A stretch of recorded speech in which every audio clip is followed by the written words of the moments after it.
বাংলাদেশে অনেক শাসক এসেছেন।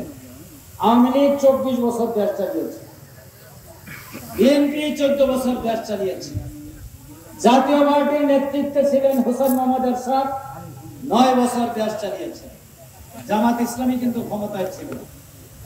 এই 54 বছরে এই কয়টা দল আর 7 বছর সামরিক শাসন ছিল বাংলাদেশে। তাহলে 54 বছরে বাংলাদেশে কি হয়েছে? জামাত ইসলামী তো সরকারের প্রধানমন্ত্রীত্বে ছিল না, 2টা মন্ত্রী ছিল।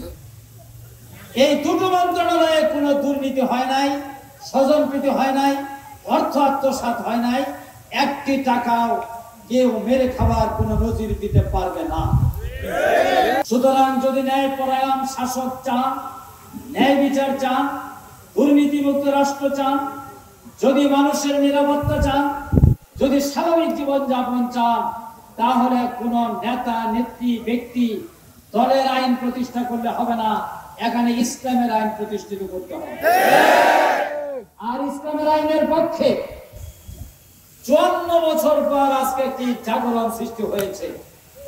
আজকে জামাত ইসলামী দৃশ্যে চলে আসছে, কারণ মানুষ কোন আইনের মাধ্যমে শান্তি পায় না।